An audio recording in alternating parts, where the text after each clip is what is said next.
You know, there's a few games out there that despite the time period they came out in and the specific age they may be, have something deeper about them that makes them feel timeless. For a game to feel that way, it usually has to have a few different factors going for it. An example of a couple of them could be the art direction or the art style, it could be the storytelling, the atmosphere, the general feel of the game with all of those components together. And I can honestly say that Crusader No Remorse that came out in 1995 and developed by Origins Systems 100% fits the category to me of a timeless game. One of the reasons I decided to cover this game now of all the random times to do so is a couple of reasons. The first is I have a personal history with the game that I'll explain a little bit later in depth, but first, I do think one of the main reasons is because GOG, or the Good Old Games platform, decided to update it recently and they added it to their preservation list. Now, I'm not getting paid or anything like that. I've never even spoken to GOG, so that's nothing to do with this video.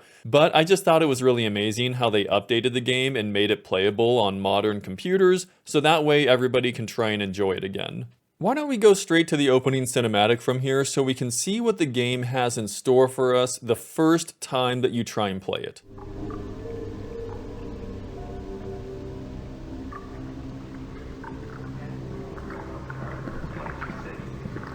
What devil that? Oh man, we shouldn't have let him go. Shut up, Peter.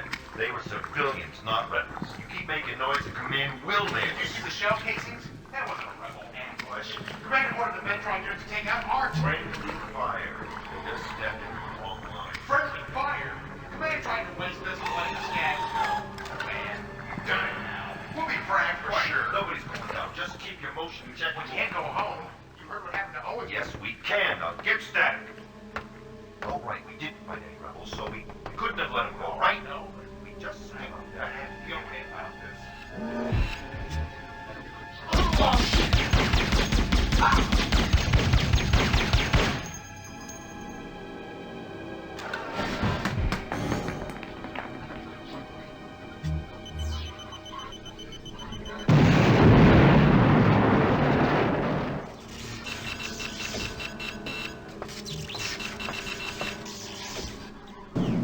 If this was the first thing you ever came across in terms of the story of this game world, and you did not read or see anything up to this point, this tells you an amazing amount about the state of the world that we're witnessing in the game. These three characters were ordered to go kill armed rebels, but instead, when they got there, they saw they weren't rebels, but they were only civilians. Because of that, these characters decided not to kill them. However, it seems like this command that they're referencing seems to know they let the civilians go and is already trying to target them, and sure enough, that's exactly what happens. I feel like in order to appreciate this opening cinematic even more and then fully understand the context in which it's taking place, we do need to look at some of the lead up that is out there before you play the game.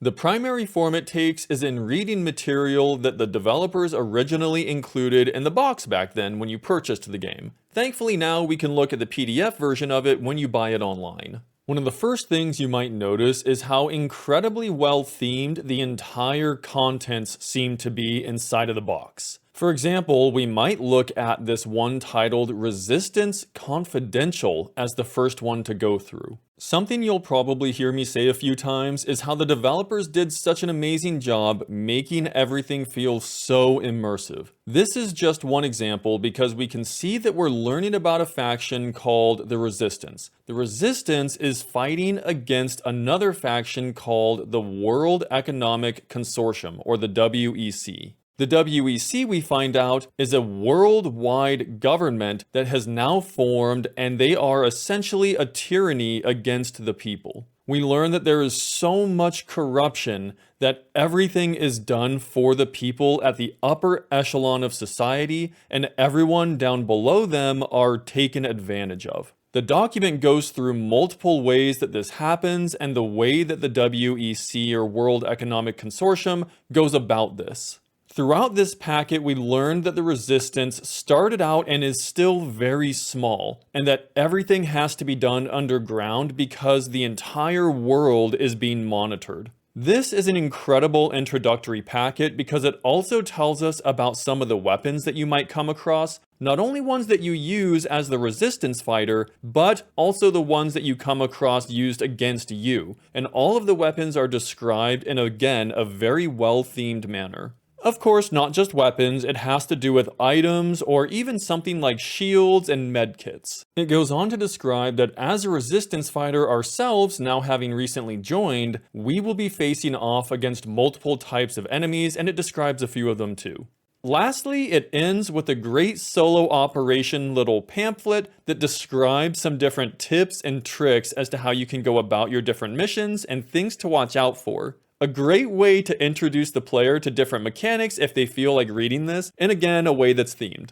Something else we receive with the game documentation is a WEC propaganda packet. It includes everything that you would probably expect from some kind of worldwide government that goes about describing how they try and enforce and keep the status quo. They don't want anything to change, and this government and the people in it will do anything to keep that power. In fact, they consider anybody that's not part of this worldwide government to be the enemy. You're not even just another human that doesn't want to join the government, you're actually termed a specific name called a refusenik. So again, it means that you're not even human, you're this thing called refusenik, so therefore the government and the people in it can do whatever they want to you. I found it pretty amazing all the information the developers put in here because they even included a couple of screenshots of the first mission to give you a slight walkthrough so you can understand how to go about the game world. That's not something I see very often, so I definitely appreciate it.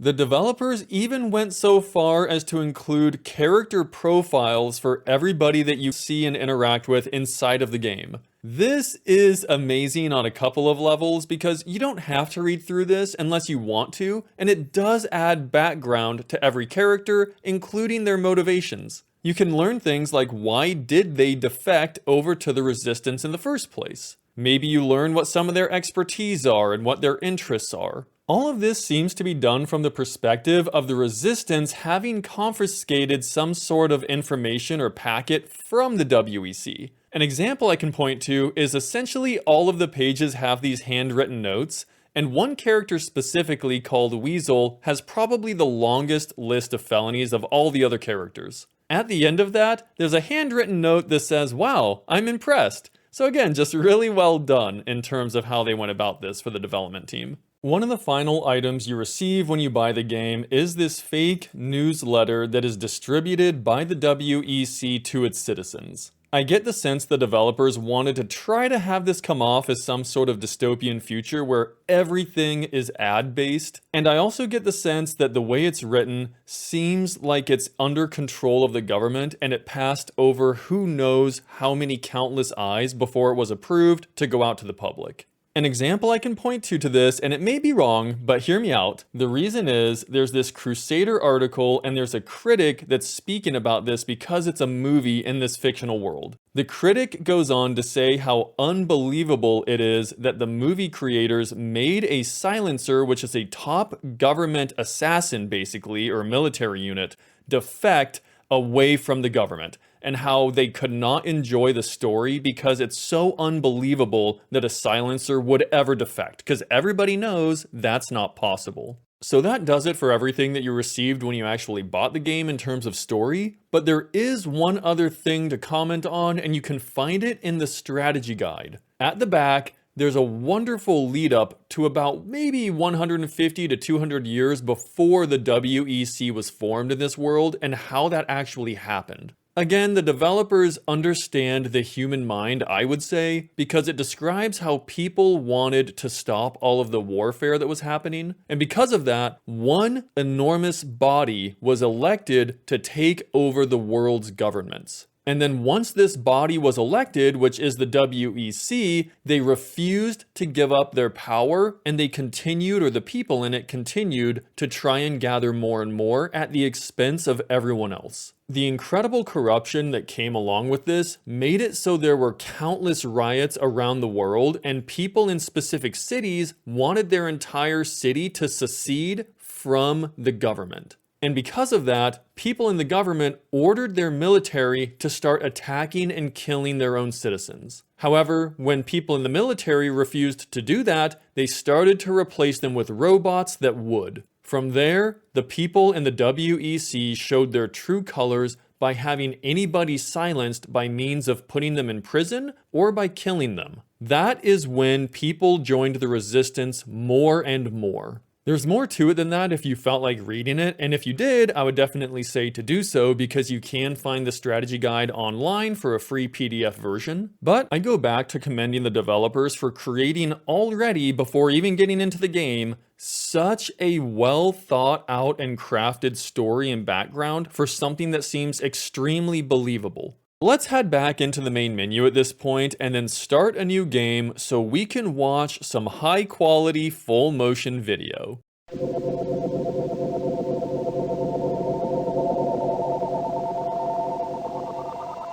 First, let me say welcome to the Resistance, Captain.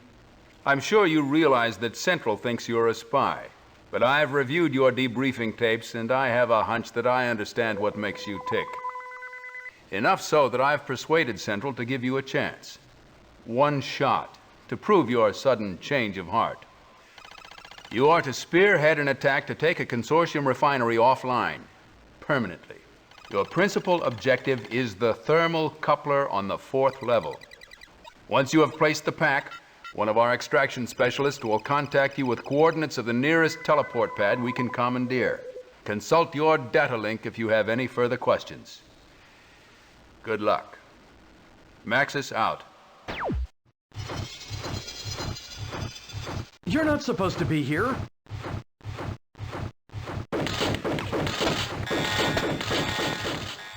Oh wow, oh my gosh, okay, yes, so this is the beginning of the game. You just start getting shot at, and this completely caught me off guard when I first came across it. You also might be able to tell that I can't fully understand the controls. They are a little bit confusing because they are based on controls from 1995. That means your best bet is to actually use the keyboard only and not a mouse because it is much more confusing and difficult. So once you get over this learning curve, it does become much easier. I feel like it's good to throw this out there because there's probably plenty of clips where you'll see me struggling to move around and actually aim at people and objects, so there, just a heads up. Now that we're officially in the game world and getting situated in this level, we did learn that our loyalty has officially changed from the WEC over to the Resistance. However, Resistance Command doesn't necessarily trust us just yet. That's why we are attacking this refinery. Seeing this gorgeous character on the screen that we are playing as, a bright, vivid red, incredible art direction and art style for this character and their armor, this is us and we are a silencer. One of the elite enforcers of the World Economic Consortium. We are supposed to be incorruptible, and so it's ironic that we are now going against the very force that brought us up to be this elite soldier. Despite any kind of chaotic start, I think this might be one of the most well-paced first levels I've ever experienced in a game, also outside of the fact that we are introduced to a large number of mechanics. I'll get into the pacing in just a moment, but first, to look at the mechanics, of course we immediately see that we're able to shoot a gun that we start with. But we don't have to shoot every single guard if we don't want to. Almost right away, there's a couple ways of dealing with this introductory situation. We could shoot the guards, but we could also turn this knob or this lever, whatever you want to call it, I forget the name of it, and it turns on the fire. Some of the other mechanics have to do with healing stations that are very helpful, spread throughout the map in a few different places. Another interesting mechanic is that you're able to interact with some of these computers or monitors that you see scattered throughout the level. What that does is occasionally it gives you random or not meaningful messages, but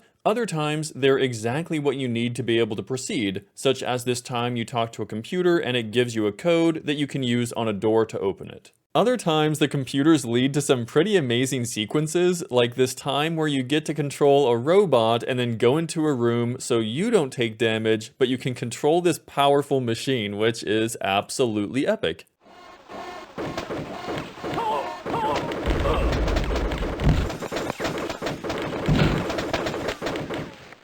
One of the reasons I think this mission is paced so well is because we're not only introduced to these mechanics, it's not all up front, it is throughout the mission as it unfolds, but we also see a variety of enemies that we come across, and they don't all show up at the same time either. Initially, we fight only a couple of these guards, but shortly after that, there's also an interesting robot that we face off against a couple of times, and it's called the roaming Seanzen. But it is named, I learned, after an Origin employee, which is always nice to learn those Easter eggs, and I think the employee must have been someone that helped clean the office, because at the back of the strategy guide, it says that they made the Origin office fit for human habitation. We also eventually encounter these turrets, and they are powerful because they do a lot of damage and they have a lot of health. Sometimes they have shields, so the enemies definitely begin to ramp up as you go throughout this level. If we move our attention back to some of the story, we meet about halfway through the level a scientist, and we see yet another high quality full motion video scene. Here's a security card to get you past level 3.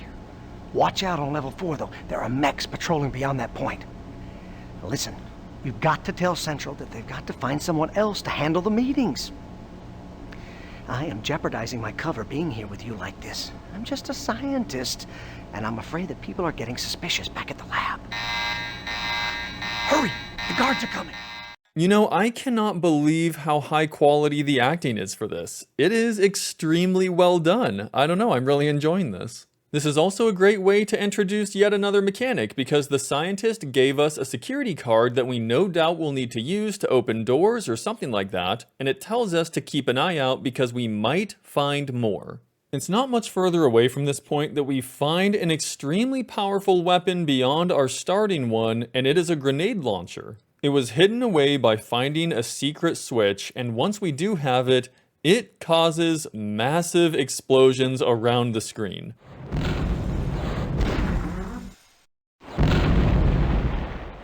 I haven't mentioned it just yet, but something I am so impressed by with how the developers did this is all of the destructible items that are around the environment. This feels so far ahead of its time because the developers seem to have placed purposefully things all around the level that will explode upon any firefight that's happening between you and other people or robots. Really well done to increase that feeling of immersion as you're going throughout the level.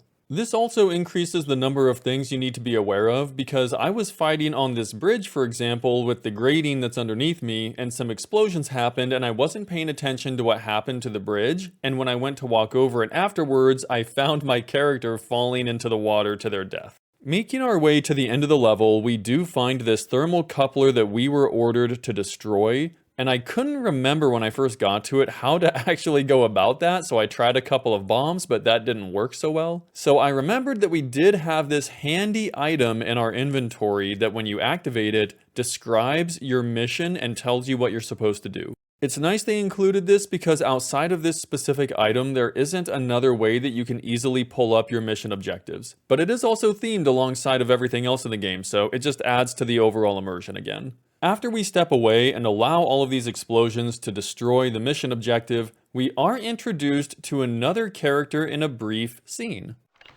Mission accomplished. Nice job, Tin Man. I'm the wizard with your ticket out of here. So, fire up your servos and get to the teleport pad on level 4. I had to rewire the transport grids for 3 whole sectors just to get this jump point, and I can't guarantee if I'll be able to hold it for long. So you best be quick. Wizard out. We then make our way to find this final teleporter, and then that takes us out of the level, at which point we see this factory explode. After the factory is destroyed, we are then teleported to the Resistance base, and what I can only describe feels like another high-quality immersive acting scene. And this is what I mean. Listen to this character, Colonel Ely, as he introduces himself and tells us a little bit about what's going on. I'm Colonel Ely, and this is my base. Listen, Captain, I'm gonna level with you. I don't like this arrangement any more than my troops do. We lost Philadelphia to the WEC last night, and the word is that the next push is going to be in our sector. When we're officially in the Resistance base, it absolutely gives off that feeling that it's run down and that everything is being held together just by some threads. There's even this door that says it's out of order, and if you go around, there's different sheds and walls that look like they're destroyed. Just generally looks like it's not in great condition. Also, the first couple of people that we can speak with downright despise us because we're part of the WEC, and they make it seem very obvious that they don't like our presence here. Completely understandable given all of the history that these two factions have with each other. But the third person that we can speak with is receptive to us and welcomes us and says it's an honor to fight alongside or meet someone of this kind of high-ranking caliber from the military. Next is one of the most ridiculous characters in the entire game, but it's in a good way, and instead of explaining why, it's probably better that you hear it for yourself. Come. Hello. Weasel's the name. Selling weapons is my game. The finest of Consortium plunder brought to you at low prices. Hey, I do it for free, but a man's got to pay his people, you know. Also, I got to take care of my little baby. Baby. This stuff isn't exactly easy to come by either, if you know what I mean. So tell me, Captain, what can I do for you today? Huh? Oh, just wait a second, there is more, because if we don't decide to buy anything, we then get this following line. Let's not waste each other's time, Captain. If you're not seriously shopping, move on, huh? There are other customers waiting. There. Huh? So, what'll it be? Are you interested or not? I look forward to speaking to this character some more throughout the game because they are the only person in the base that we can buy weapons and ammo from, so we will speak to them many more times. If we jump our way over throughout the base and then end up meeting Colonel Ely, he describes to us that another Resistance base was destroyed recently and all of the people that survived it were taken as captives by the WEC. Given that, our next task or mission is to go and free all of those prisoners. Afterwards, we move over to the teleporter that's in the base, and that is how we actually transport ourselves between the various missions and back to the Resistance base throughout the game. Once we're in Mission 2, it pretty quickly starts off frantically similar to the first level, and not too long after it begins, I do have to bring out that grenade launcher to take out some of those turrets that have a lot of health. Also, because there's so many enemies in this level, a quick tip for anybody that feels like they would want to go through the game themselves, if you use the shotgun, normally when standing, you have to do the pumping action in between each round. However, if you do the rolling animation that was mentioned earlier, for whatever reason, you don't have to do that. You can just continuously shoot, and that 100% helps. One of the lessons I learned while going through this level is if a computer tells you not to use a teleporter pad and there's an out of order sign next to it, don't use it, because then the following happens.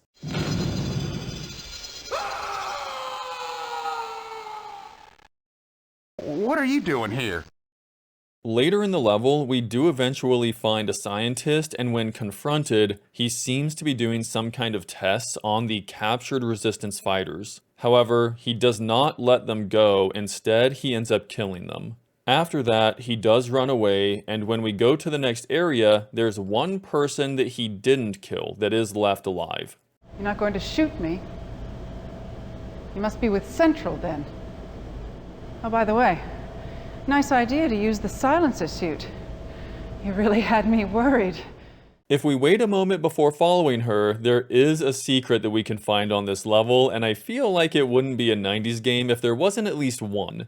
It's hidden in this cell area, and you have to approach it from a specific angle, otherwise you won't find a teleporter pad that's hidden. In this secret area, there's a pressure plate that we can step on, and this funny image pops up, and sorry if I mispronounce it, but I think it's Lord Zurovec, and they put a lollipop in this person's hand, so that is pretty funny. If we talk to the computer that's next to this pressure plate, it references something about a cheese man coming forth, and if you were lost like I was, well, this is what it means.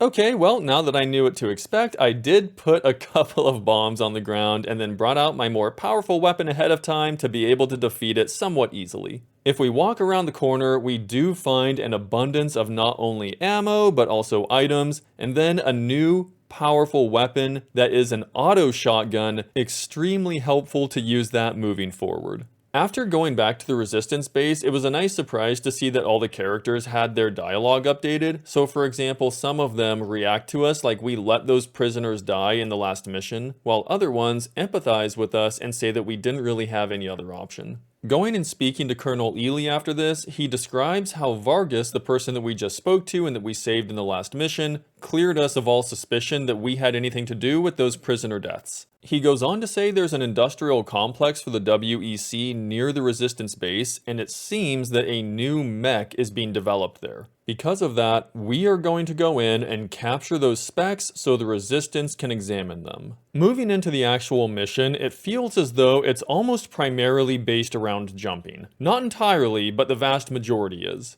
There's a few different puzzles where it feels either mandatory that you have to use the jumping, or it actually makes it a much easier time to solve the puzzle. Jumping is also how we can access a few different secrets in this level. One of those secrets, after we destroy a handful of mechs and a couple of generators, allows us to jump on this conveyor belt, and then behind that is a secret where we could find our first machine gun, a very powerful weapon that holds a large amount of ammo. A little further on, and we get a message from Cardova that says this has some of the highest amount of WEC resistance that he's ever seen. In fact, it almost smells like it could be a trap. We'll make a note of this because it could have implications to the story later on. It could also only be something more immediate because not long after this, I did approach a healing station, and as I went to do that, a hidden rocket launcher trap completely destroyed me. So it could just be this. We get to this section in the level where I didn't know how to proceed because there's these lasers and there's a wall code entry where you can type in numbers, but I didn't know what those were. However, the developers gave us an option to use a spider mine,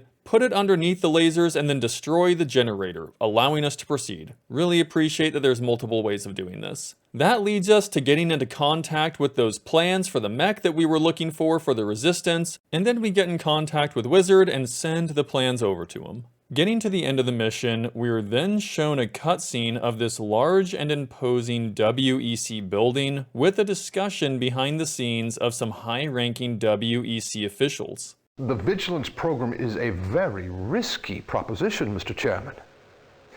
Even for something as admirable as helping to rid us of this resistance nuisance. Politics is a risky business, Senator Snell. You shouldn't have gotten involved if you weren't willing to take chances. Besides, everything is already in place. I'm certain that no one will object to keeping the status quo, Doctor. Exactly. And once the resistance has been crushed, who would even think of not voting for the visionary leaders that brought about world peace? Interesting, and we'll have to see how this vigilance program unfolds as the story continues. I would like to take a moment to comment on the music because I haven't done that just yet, and it is truly fantastic for anybody that has not heard this soundtrack, or if you have heard it back in the past and it's been a long time, it is wonderful. Each mission has exceptional music because each one has its own individual track. For example, listen to this track from the first mission.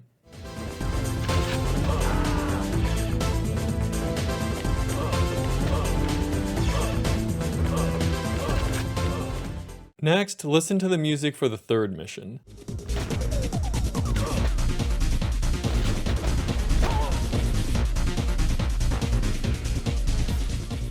In comparison, if we now look at the Resistance base, the music completely contrasts against what we just heard, which makes sense because the Resistance base is our area where we restock on ammunition and we can heal, and it is also wonderfully laid back.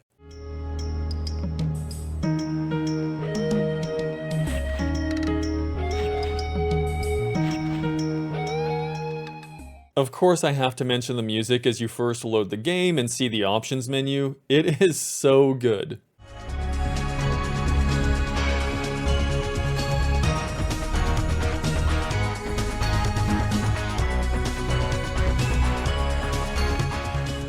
I really appreciate whoever created this soundtrack. It is pretty amazing. If we make our way to Colonel Ely to continue the story, he tells us that the WEC has locked down a few different cities that are sympathetic to the Resistance cause. The WEC is refusing to allow any food to enter these cities, starving both people that are resistance fighters, but also civilians. He says, however, that the mainstream newscasters are reporting that the resistance is trying to import bombs into the city, and that the newscasters just report whatever the government tells them. So he wants us to go in and destroy one of these monitoring systems so we can safely get food into the cities. If we go and check our email, which we are able to do in the game, before we go into the next mission, we see a video message from General Maxis that says the last mission seems to be too much of a coincidence that the WEC increased their defenses right before our assault. While it is possible that your attack just happened to coincide with a random consortium security upgrade,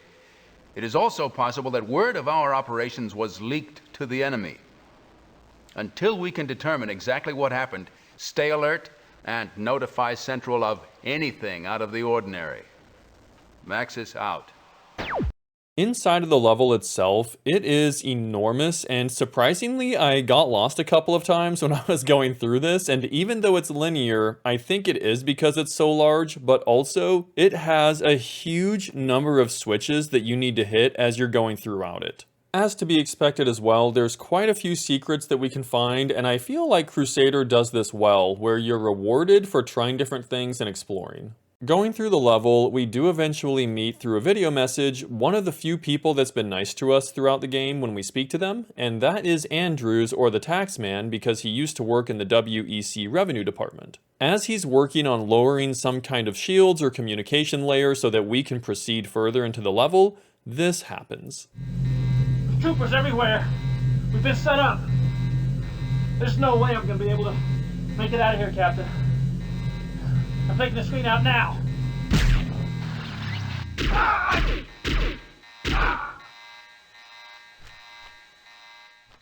Well, that means there is absolutely no doubt that this is indeed a trap, and somebody has leaked our plan to the WEC. At this point in the level, I was going through so many different teleporters and also hitting so many switches that I eventually forgot, to be completely honest, my original mission, which was to destroy the communications tower. And I eventually just went through all the teleporters and then went to the resistance base, which I did not know it would allow me to do that. And I see Colonel Ely, and he is incredibly angry with us because he says how the mission must have been too hard for us, and if we ever do something like that again, then he'll let us go from the resistance. Really interesting that the game allows you to make this choice. But I did reload, and I was able to find out the correct way of going about this when I did find the communications tower, destroy it, and then we get in touch with Wizard. But again, we can tell that we are being tracked, because as Wizard is trying to help us with teleporting out of the level, he says the following. Put your thrusters in it, Tin Man. You're jumping on a sinking ship. Get to the pad on level 4, fast.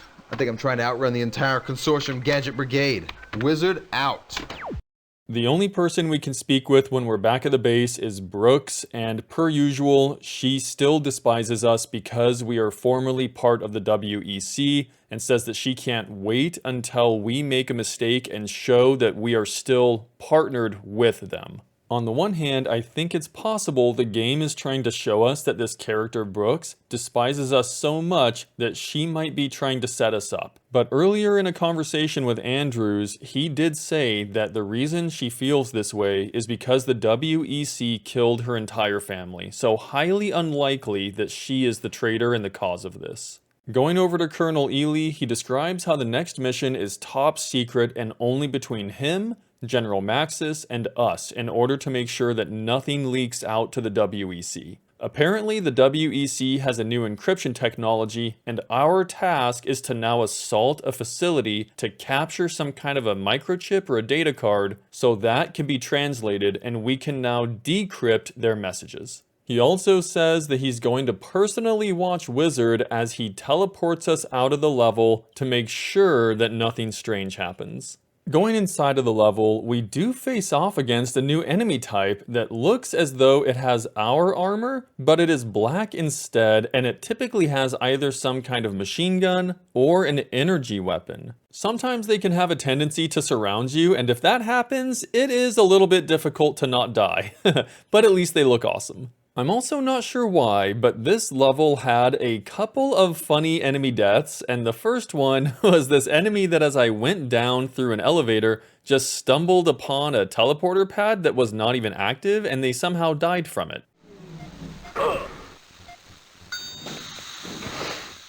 Another one is one of these elite new soldiers that we're facing against, and I didn't realize they were directly under me, and when I tried to lower this lift, it fell on them, and that killed them. So that was an interesting way to finish off an enemy that I haven't seen before. Partway through the level, we do meet up with the scientist that we had seen before who gave us a separate key card, and again, he's here to give us another key card. But I would like to mention that I really appreciate the way the actor went about portraying this role because he does a great job making it seem like it's dramatic and the character is kind of high-strung. I mean, at the same time, it makes sense because of course he is a scientist in the WEC and he's betraying them. Why am I doing this? I'm just a scientist. I tell you, this is going to kill me, and they won't even have to shoot me. I'll just drop over dead of a heart attack. I'm starting to feel faint already. Go on, get out of here before someone sees us here together. A little bit further in the level, and we do eventually find that computer that holds the WEC's new encryption technology. As soon as we start that upload process, both Wizard and Colonel Ely come on the video, and it's pretty funny because it does show that the game has a sense of humor, and I appreciate the way that this is portrayed. Don't need to stand over my shoulder, you know. Signal located. I do know how to do my job. Transmission beginning. I'll bet Yo-Yo is behind this, just because I confused the coordinates during his last mission and dumped him in the waste reclamation tank. Confirming partial data. Receipt. Done. Data received, Colonel. There. You happy now? Alright. Alright. Teleport pad commandeered. Send to Tin Man access to the nearest teleport pad for immediate extraction. Jeez. Wizard out. From this point, it was easy to get to the end of the mission and then go through the teleporter to make our way back to the Resistance base. First and foremost, if we go back to our email to check that, we see a video message from General Maxis that says, sure enough, the WEC was tipped off to our missions, and so it was a trap. There was a high-speed electronic message that was sent to them, but it couldn't be determined where it was located from because it was so fast. He reiterates that it's incredibly important for us to decipher this chip that we just discovered, and so we need some additional time so we can find out who this spy is. If we then go to the bar area, we can speak with Wizard, who's a little bit frustrated that Colonel Ely was watching over his shoulder during the entire mission. Of course, understandable. He gives an interesting note though, because he says that normally it's Sergeant Vargas that lets him do his work, which is the person that we rescued from earlier. He ends by saying, makes you wonder who you can trust. Implicating in this case, I believe, Colonel Ely for watching over him and giving him a hard time during the mission. But if we go and speak to Sergeant Vargas, she relays that while everybody is speaking about a potential spy inside of the Resistance, she says, what if there's a mole or a spy inside of the WEC that's reporting on our activities? It's definitely intriguing the way the dialogue is unfolding because it seems as though certain characters are being pointed at while others are being deflected, so we don't really know just yet, but we'll see how it unfolds. If we make our way over to Colonel Ely to learn about our next mission objectives, he relays that now the WEC wants to use poison gas on an entire city, and it's the sector that not only we're in, but thousands of civilians will potentially die from this as well. He wants us to go and capture Senator Schnell, who knows the locations of where these stockpiles of chemical weapons are being held. Before jumping into the next mission, this is an important point in the game because we can purchase a new shield battery that increases our shield capacity. Before it's been about that 30% roughly, and we can't bring it higher than that. But with a new item available at the shop, we are able to bring it up now to 50%. Very important because that will help us tremendously. Now that we can enter the level, once we get in there, pretty quickly early on, we do speak with Brooks, which is the person that really does not like us, so maybe this is the opportunity that we can get on her good side. This level introduces these glass style of walls, which is wonderful to shoot through because they fall in a satisfying manner, and it also introduces all different kinds of surprise attacks that we can now try and do when we see enemies on the other side, or cameras. There's a slightly different mechanic in this level as well, which has number pads that are tied to the different teleporters. The way the developers introduced this is gone about in a really nice and easy to understand way, and I think it's worth calling out. When we see one of the first teleporters in the level, we probably will just step on it like we've done with all of the previous ones that we've seen in the game. But if we do that, all it does is transport us to a teleporter that's right next to it. The reason why I appreciate this is because the developers are introducing this mechanic that says, hey, if you take this teleporter without inputting the right code,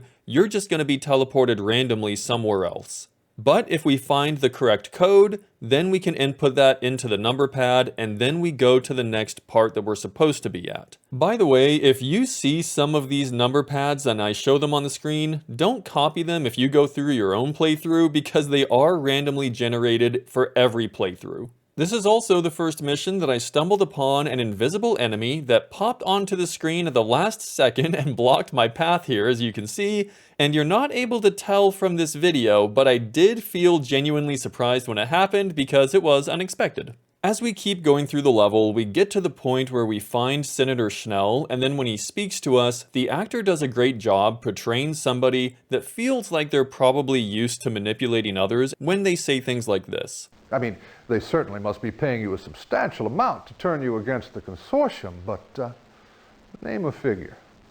I can afford it. Come on, name your price, and you can walk out of here, do whatever you want. Buy yourself a seat on the Senate. Or maybe a quiet position as a corporate CEO somewhere exotic.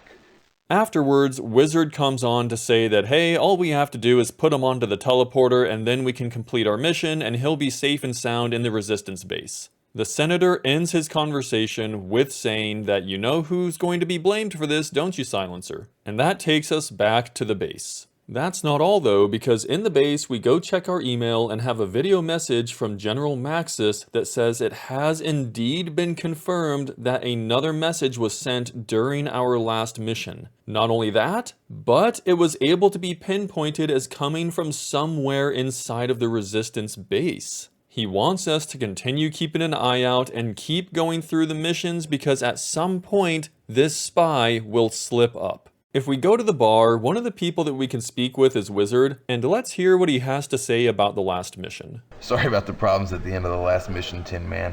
The Colonel insisted I bring you straight back here. Just do as you're told, Wizard. Thank you very much.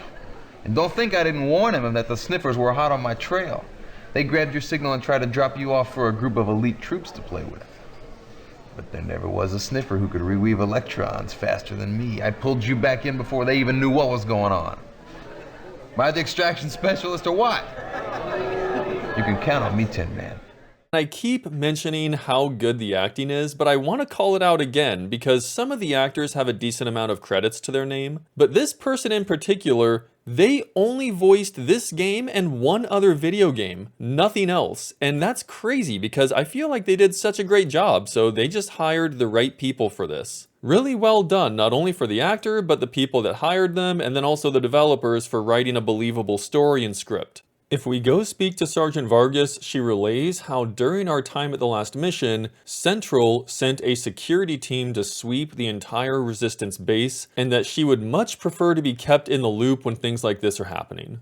We then go speak to Colonel Ely and discover that our next mission will of course to be destroy that chemical weapons factory that contains the nerve gas that'll be used not only on us, but civilians alike. Ely describes how top scientists in their ranks have researched and made sure that the nerve gas will not spread after the facility is destroyed, but instead will all be burned up during the explosion and not cause any side effects.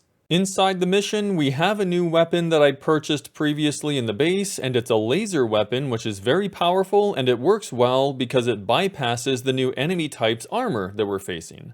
It's a robot, and they have resistance against bullets, so using the lasers is powerful and effective. We also go against a new mech in this level, but we do get to control it first, and some of these are probably my favorite ways of going through the game when they let us control these mechs because they're so powerful. But we can see it shoots multiple rockets, but this leads me into the next weapon that I did find during an interesting secret. So here at this spot in the level, if you jump at just the right angle, you go through this wall and then you discover a new rocket launcher. This weapon shoots 3 rockets at one time. This was the weapon I used almost exclusively going forward in this level, and it is a lot of fun to blow everything up around the screen. It's also highly effective against all different kinds of enemies, so yep, definitely going to use this one a lot. When we get to the end of the level and discover the place that we need to plant the bomb, Wizard comes on the video to tell us that the WEC has figured out how he's doing his tricks. They've begun cutting the power physically to these teleporters. But Wizard, one step ahead of them, tricks their power grid into thinking that one of them is turned offline and cut. Meanwhile, it is still active, so that's where he guides us to run to escape. When we get to the end of the level and find that teleporter pad, we then get treated to a wonderful cinematic where we see this chemical weapons factory explode and all of the troops trying to run away from it. Really well done cutscene. When we go back to the base, we have an email video message waiting for us from General Maxis where he says that the teleporters must have been the work of the spy. He also lets us know that mysteriously, Senator Snell has vanished and escaped. And before I was saying Senator Schnell, but it is Snell with just a pure S. Before the senator left, he did explain something about an orbital floating weapon platform, so that is something we'll keep an eye out for. If we go over to the bar, Cardova's now happy with us because he's been promoted, so it seems like he's had a change of mind. But if we go speak to Wizard, he seems a little shaken because he says it just doesn't make sense why the WEC troopers would cut the power to their own teleporters. I mean, they went up with their own nerve gas. They couldn't get out. I don't know. Maybe it was standing orders or something. If we make our way to Colonel Ely to discover what our next mission objectives are, he says that an informant for the Resistance has been captured. This informant is a scientist within the WEC, and it's somebody that we've met before, which means it must be that nervous scientist from earlier, and unfortunately, he's set to be executed. But the good news is the WEC doesn't want to execute him until he finishes his most recent project for them, and that gives us an opportunity to not only capture those plans, but also free him.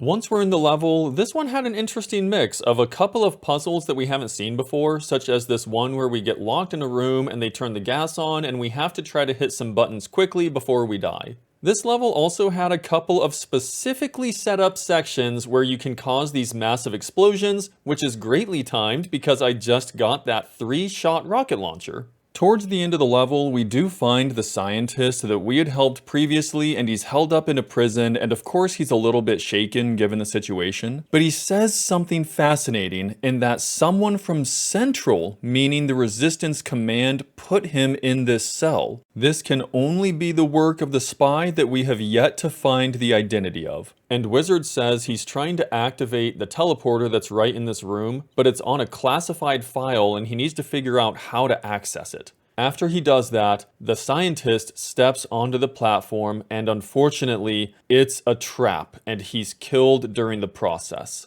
Wizard says he has no idea what's going on, but this is clearly a trap, it's been set up, and that we need to run and get out of here. So he finds another teleporter for us to go onto that is safe and go back to the base. Before leaving the room though, there is a hidden item that's in plain sight, and once we grab it, it helps us by giving us a powerful new shield whenever we're shot by enemies. Once we find the correct teleporter that actually does work, we then get treated to a scene between Senator Snell and the chairman, where I feel like we get to learn a little bit more about the way the politics in this world work. What could I do, Mr. Chairman? How could anyone, one man no less, have walked through consortium security like that? We all have our lack of foresight, Senator, and you have been under a great deal of strain recently. Unfortunately, the destruction of the stockpile will mean a delay in the Resistance's demise, No doubt the World Congress will be looking for someone to pin the blame on. I understand, Chairman. That's very considerate of you. Oh, just a minute. Senator, it's 6 o'clock, and I never miss the worldview headlines. We must keep abreast of the news, you know? In an attack apparently aimed at derailing the efforts of the John F. Enders orbital facility, Resistance forces seized control of the Far Park Data Processing Center, which coordinates the data feed from the new laboratory. The only confirmed casualty was Senator Everett Snell, who was there on a fact-finding tour. What are they talking about? I don't understand. I don't know where they got their information, but I have never even heard of this Far Park Center, and I am certainly not... Wait. You told me you would recommend early retirement.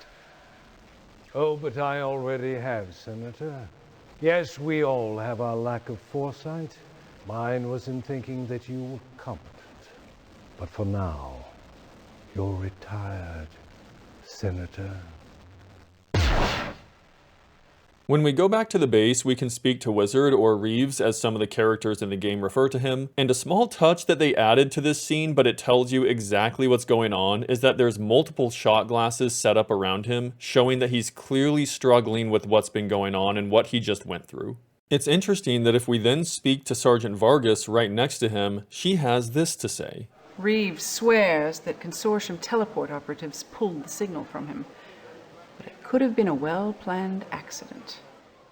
When we speak with Colonel Ely, he says that our next mission is to infiltrate and listen to a top-secret conversation between the chairman and then different senators. He says they'll be discussing the super weapon that we've recently heard about. This mission has a change of pace because he says that if we raise one alarm, we might lose, and it is strictly espionage only. When I'm in the mission, even though we're not supposed to be raising any alarms, the fights become pretty intense somewhat early on, as you can see in the clip I'm showing right now. Once we get past some of those first initial fights, and then we eventually make our way to listen to the meeting between the chairman and the senators, the chairman says that the new powerful weapon is ready to be activated in the next few days, and so he wants a list of cities that are sympathetic to the resistance. He also asks the senators to give the name of one of their political rivals and that they'll be assassinated the second they leave their home. After this meeting is concluded, Wizard tells us that strangely there's not a single person trying to track him right now on the entire grid. Once we complete the mission and make our way back to the Resistance base, surprisingly we're met with Sergeant Vargas, and she says that Colonel Ely was trying to help because the team has been overworked lately, so he personally went out on a mission with Brooks. Vargas then goes on to say the following. Sergeant Brooks made it back, but we never got an extraction transmission from the Colonel. Reeves is maintaining a constant monitor for Ely's biosignal, but we have to assume that the Colonel is missing in action. I contacted Central, and they put me in command until a full investigation has been conducted. We will soon find out what happened. After this, if we go to the bar to speak to Brooks, of course she's incredibly upset given the situation, and she says that it could not have been planned any better to be a trap, so clearly this was a setup.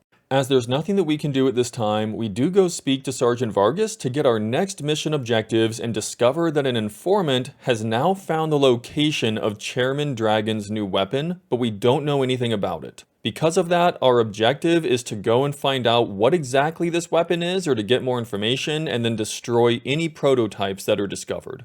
Once we get into the level itself, it starts off normal enough, as many of the other levels have, but then pretty early on, we start seeing some of these empty pods, and some of you might already have some ideas of what this leads to. Continuing through the level, and sure enough, it seems as though fully developed humans are inside of these pods at later stages in this development cycle. Of course, this can only mean one thing, and that is the Consortium is creating a clone army. As we move on throughout the level, the story continues to unfold because we come face to face with Dr. Gregor that we've seen earlier in the game, and he has some fascinating lines to say that we will discuss in a moment. So, the prodigal son returns home. Is that it? Look around you, Silencer. I've the makings of an entire consortium army, all without your fatal flaw.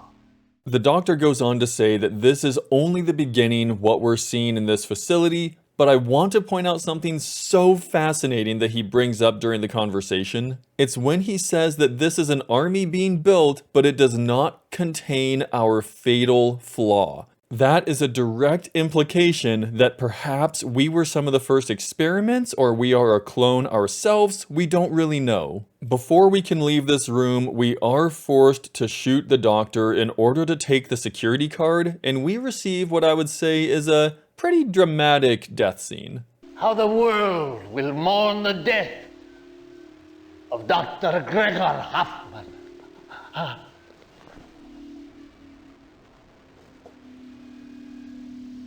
Wizard then comes on the video after this to tell us that the jump pad is ready for us to be extracted, but before doing that, General Maxis has an order that we must destroy all of the prototypes. So that's exactly what we do, right before we leave the level.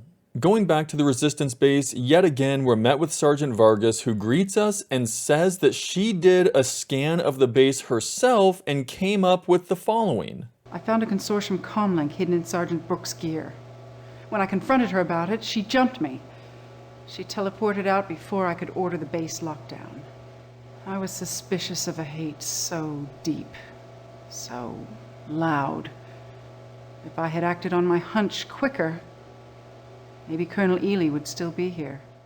Meanwhile, if we go to the bar and speak to Wizard, he says that while Sergeant Vargas is a fine enough leader, he does hope that Central replaces her soon because she seems preoccupied.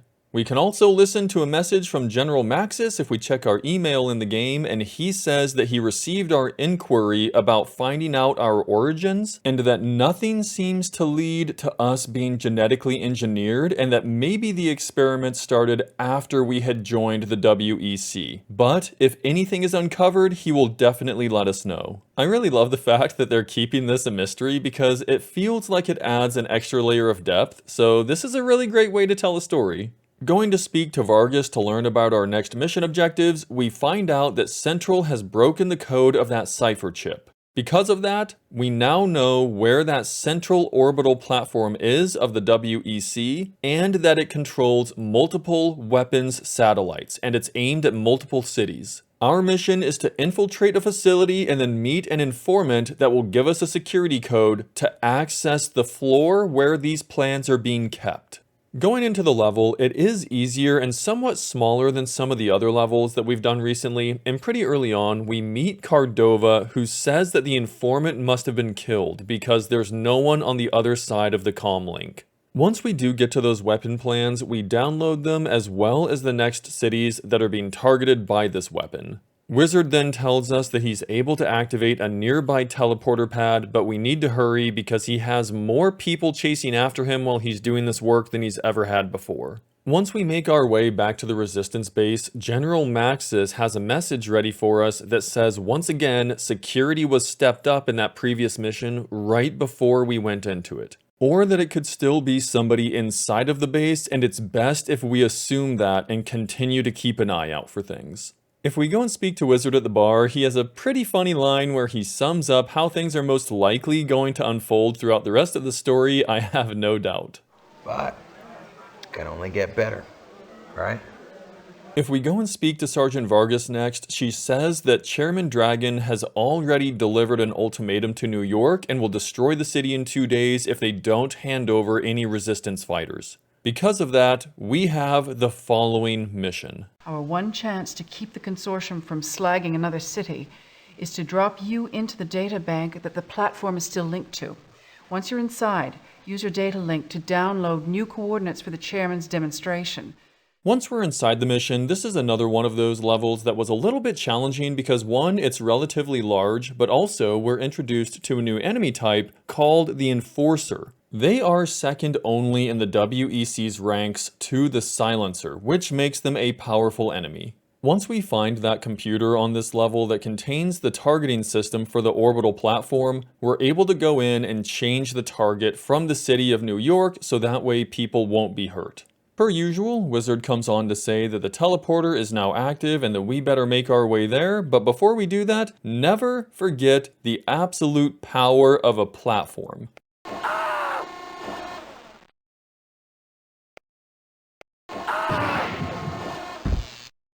Going back to the base, we can go directly to Sergeant Vargas to hear about our next mission because there is some good news in that Colonel Ely was discovered to be alive. However, he's slated to be executed tomorrow, which means we need to go in ASAP. And Sergeant Vargas says the following. I'd send Cordova, but I just don't think he's up to a mission this delicate right now. I wish I could send someone in with you, but we just don't have the manpower. Make this one count, Captain. I don't want to lose another good soldier. Almost immediately when we do get into the level, we hear the following line from a couple of enemy soldiers. Right on time, just like she said he'd be. Well, uh-oh, that's not a good sign. Right after we do end up going through those soldiers and find a computer that we can interact with, we get the following message on an encrypted consortium channel. What's the status on our traitor, Lieutenant? I trust you realize that the chairman has a personal interest in the fate of this rogue silencer. Why, Captain, what a surprise. I seem to have underestimated you yet again. Or more appropriately, I seem to have overestimated my soldiers. But no matter. I know when to cut my losses and run.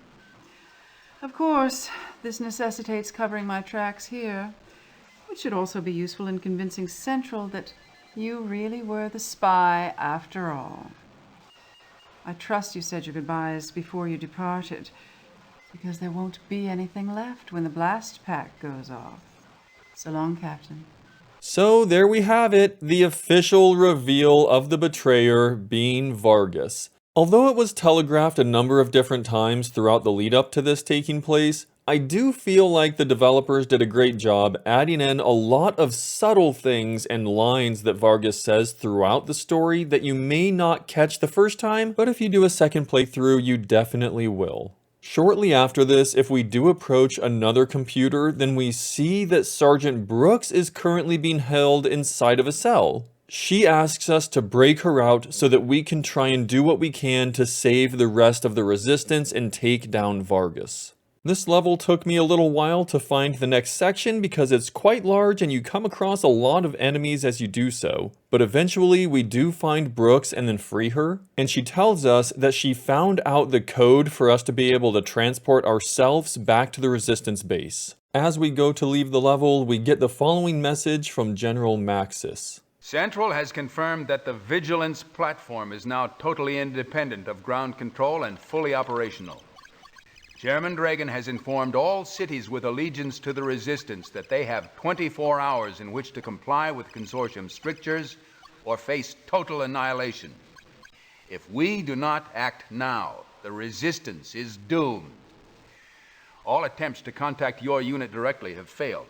I am assuming that this is further work of the saboteur. Therefore, I am contacting you directly. He goes on to inform us that our only option is to attack the platform directly, and so that we need to take a shuttle and be transported to this space station. This was actually something I did not expect at all, in that when we get to the Resistance base, it is completely destroyed. Brooks approaches us and says that she tried to take down Vargas, but before she was able to, a mass of WEC troopers attacked her. She steps into the teleporter and I assume she's going to the same shuttle that we are in order to go to that space station. But what's crazy is not only if you walk around the level you see these mechs that have now taken over, but the destruction is pretty vast because everything and everyone that we saw before is either destroyed or they're killed. I did not fully expect this because I thought we were going to be able to make it back in time, so this is a pretty crazy twist that you don't normally see. It's now safe to assume that not only everyone we had interacted with previously during the missions are now gone, but the same is true with Colonel Ely because we didn't see him at the previous facility. Going into level 14, we do come across some of the highest number of those cheese men that they referenced earlier in the game than I've seen in any other level up to this point. The good thing is though, never forget our ultimate secret weapon, that of the powerful platform. Although it does take multiple times to step on the platform for it to topple down these cheesemen because they are the most difficult and highest health enemy in the entire game, but what more fitting way to destroy the most powerful enemy in the WEC's arsenal than with the platform? Continuing on in the mission, Maxis sends us a message and says that the WEC has shut down the power in this entire grid that we're on. Our only chance of escape is now through the shuttle to the space station. We also get a video message from Brooks that says before Wizard was killed, he put a tracking device on Vargas. And after how much we saw that Brooks despised us earlier because we were formerly part of the WEC, we get a nice little ending to her message. And, by the way, thanks. Brooks out. Getting towards the end of the mission, when we're searching for a spacecraft to take, we see some others, and I do admit, they look really awesome. That's a great design, so well done. After we get to the end of the mission and find the shuttle that's meant to take us to the space station, we get treated to a small cinematic that shows that shuttle going from Earth all the way to space and to that station. After that, it shows us a scene between Chairman Dragon and Vargas where she's getting chastised for not being able to kill us. He threatens her by saying that if she can secure the platform from the silencer, then he and the president and the rest of the WEC won't have to consider liquidating any assets early. We then get a video message from General Maxis where he says the consortium's next target is Kiev, and he tells us our mission objective. If you can take out the control computers, you should be able to neutralize all the satellites at once. Time is of the essence. Maxis out.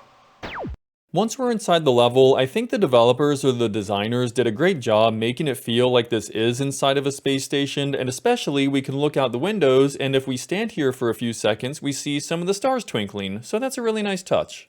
I hope you enjoy this piece while it lasts, because this is the final level of the game, and it is befitting of that, because it is incredibly difficult. It's one of the longer levels, and also, there are so many enemies here, so just be sure to take your time and save plenty, so you don't have to take too much time backtracking if you die. Once we reach a certain point in the level, General Maxis shows up on the video to tell us that the Resistance miscalculated the timing of the next attack and Kiev has already been destroyed. So of course we have to hurry in order to stop any other cities following that same fate. Once we find the specific computer that controls all of the targeting information, it's a simple matter of approaching it and then setting it to self-destruct. After this happens, of course, General Maxis says that only taking out the targeting system is not nearly enough and we have to destroy the entire platform. The best way of doing that is if we find the central cooling system and take that out. That will cause the entire platform to overheat and self-destruct. From there, it's a simple matter of making our way through multiple traps and a lot of enemies in order to find this cooling system, and then from there, all we do is lay a blast pack in order to blow it up. Right after this, we basically find ourselves at the final part of this last mission. After all of this destruction that's been taking place, and some more that's probably soon to follow, it's nice that the developers added in a small bit of humor at the last possible second here at this nearest computer. If you talk to it, it says, "Please, nobody panic. Remember to follow WEC protocols, but congressmen and senators first!" exclamation. That's a nice little touch of humor at the end of the game here. If we continue on, it is strange that we see all of these already defeated WEC personnel. If we keep moving through this area, we end up being confronted by no one other than Vargas. We just keep running into each other in the strangest places, don't we, Captain? You realize, of course, that thanks to you, my future with the Consortium and the Resistance is finished. They gave her some satisfying lines because it is true that of course she can never go back to the Resistance at this point, but I like that they added a specific line in that she can no longer go back to the WEC either because of what we've done. And regarding this fight, it is pretty insane because she has an auto cloaking shield that every time we shoot her, she disappears for a little bit. And of course, she's armed with the most powerful energy weapon that you can find in the game. I actually had to spend a couple of minutes just trying to empty all of my clips into her to figure out what exactly worked, and it wasn't until I shot all of the rockets and it just must have been timed right that they must have made it through her shield in order to finally defeat her. If you want to try it, you could also just run around her and then make your way into the escape pod, but I chose to go this route instead. After this, we get treated to a high-quality cinematic.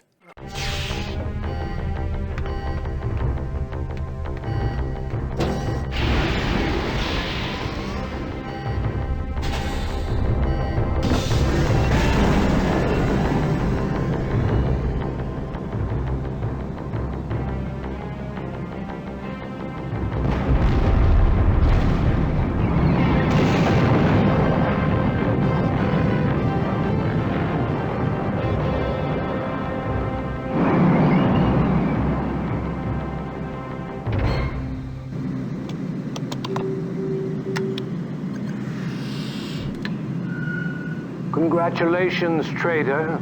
You have unraveled my plans to crush the resistance for now. I shall be forced to spend months in interminable Senate hearings about Kiev's destruction, not to mention reinforcing the public's opinion of President Gauthier's actions in this matter. So, as a way of expressing my gratitude for your timely service, I shall allow you your small victory. But rest assured, Silencer, I shall not forget about you. The world is a small place to hide. They not only wrapped up the plot that we were going through within the entire game, but they even kept it open to be able to create a sequel afterwards, which of course they did, and I just keep feeling so impressed with how they were able to balance that. The story itself is also incredible because it has some of those sci-fi elements that you might imagine being the case far off in the future, but in terms of the human story it tells, it's a very believable political story. Some of the elements that contribute to that have to do with the espionage factor and different people at different levels of power trying to gain either more power, and then there's manipulation behind the scenes and everything that they try to display on one side but hide on another.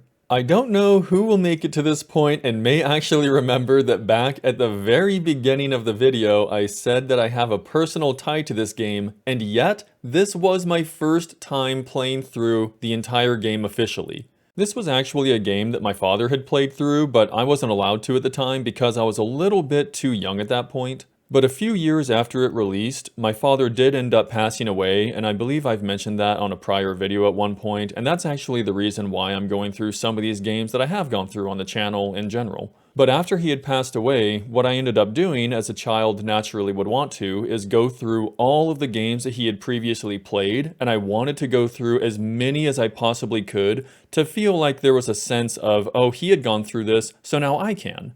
And when I got to Crusader originally, I wasn't able to play it because it was a game that gave me error after error when I tried to put it into the computer originally. And so it's something that always remained in a drawer that was hidden away, and it wasn't until recently that I rediscovered it, and then I found out that it was being sold on GOG, and it just unfolded into this beautiful opportunity of being able to play it again after all of these years. So I would say this has been an absolutely amazing experience, and I definitely appreciate everything that everybody put into this game and the way that they created it, whether it's the actors, the artists, the writers, the developers, everybody together. It's just been incredible. And of course, for anyone that's interested, if you have seen other videos on my channel, you may know that I absolutely adore going through different strategy guides if they're available for a game. And this one actually does have a strategy guide, and it is pretty incredible if I must say so. First of all, look at the cover. It is beautiful. It stands out so much with some of the black background and then a bright,